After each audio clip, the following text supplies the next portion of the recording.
Imagine a scenario. The year is 2025. Tensions in the South China Sea have reached a fever pitch. A global superpower, China, flexes its military might. It casts a long shadow over its smaller neighbor, the Philippines. Many would assume a swift, inevitable outcome if conflict erupted, yet history offers surprising precedents.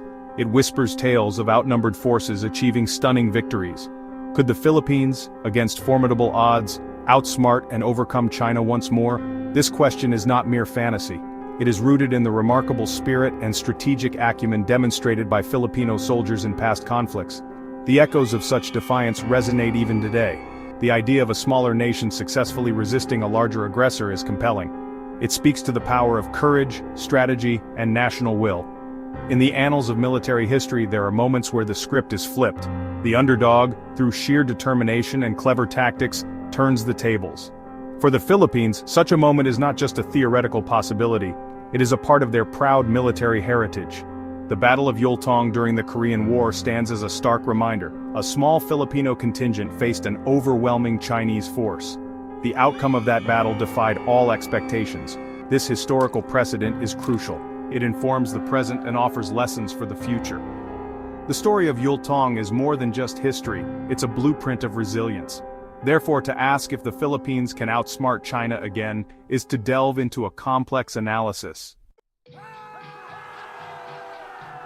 The Battle of Yultong remains a cornerstone of Philippine military pride. It was April 1951. The Korean War raged. The Chinese People's Volunteer Army had launched a massive spring offensive. Their numbers were vast, their momentum seemingly unstoppable. Caught in their path was the 10th Battalion Combat Team of the Philippine Army. This unit comprised roughly 900 Filipino soldiers. They were a small part of the United Nations forces.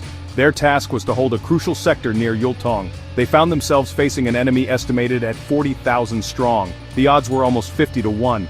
On the fateful days of April 22nd and 23rd, the Chinese forces threw wave after wave of attacks against the Filipino positions. The Filipinos were stationed on the right flank of the U.S. 3rd Infantry Division.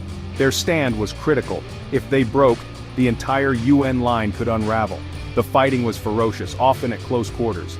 Lieutenant Jose Arteaga, a young officer, became a symbol of the desperate struggle. He died valiantly defending Yultong Hill, refusing to yield. His courage inspired his men to fight with even greater tenacity, holding their ground against the relentless onslaught. Captain Conrado Yap, another hero of Yultong, embodied the offensive spirit even in defense. When a platoon was cut off and suffered heavy casualties, Yap led a daring counterattack. His objective was to rescue survivors and reclaim lost ground on Yultong Hill. He knew the risks were immense. Yet, he pressed forward with unwavering determination. By the morning of April 23rd, the battlefield was a scene of devastation. The remarkable victory at Yultong was not a matter of luck. It was the result of several key factors. These factors combined to allow the outnumbered Filipinos to withstand the Chinese onslaught. Firstly, strategic positioning played a vital role.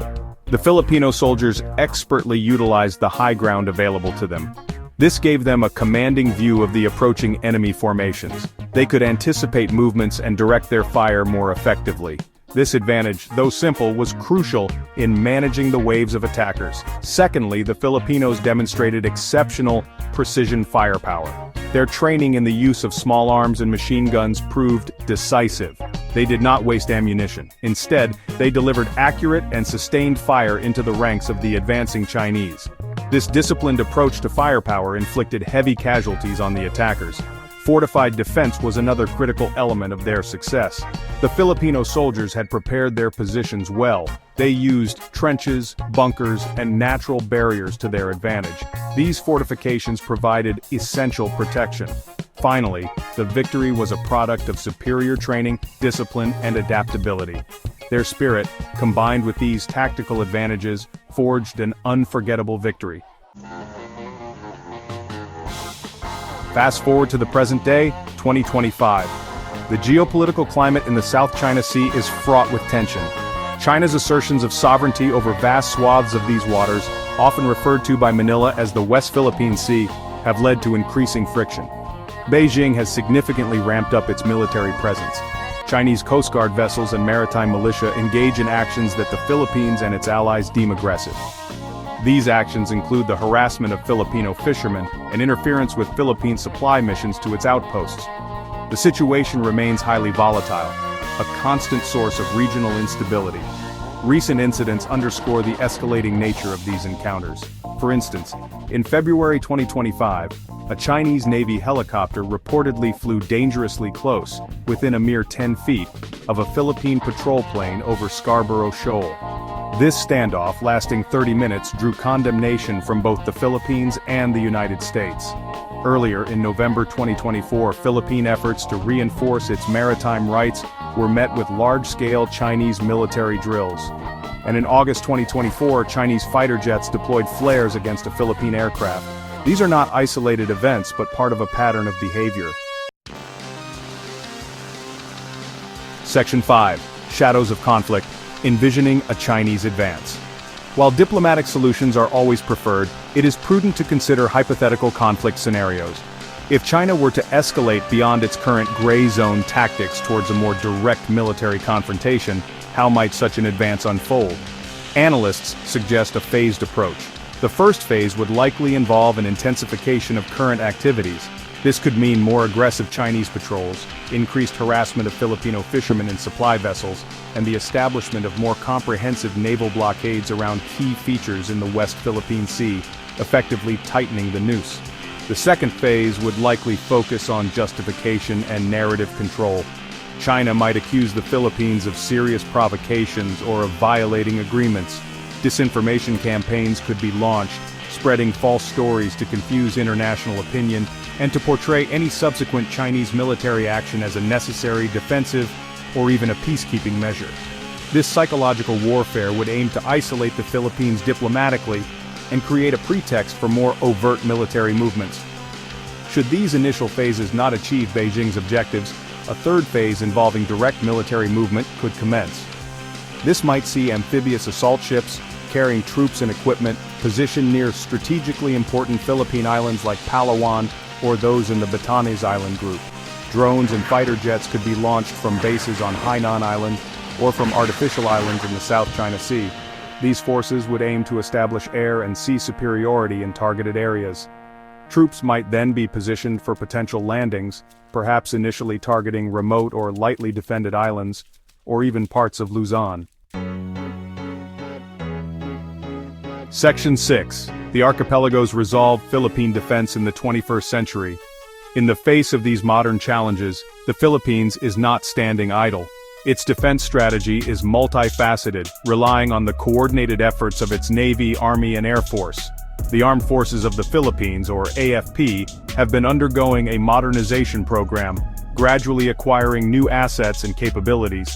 While it cannot match China's military budget or sheer numbers, the AFP focuses on developing a credible deterrent and a resilient defense. This involves enhancing maritime domain awareness, improving coastal defense systems, and ensuring the readiness of its forces for a range of contingencies.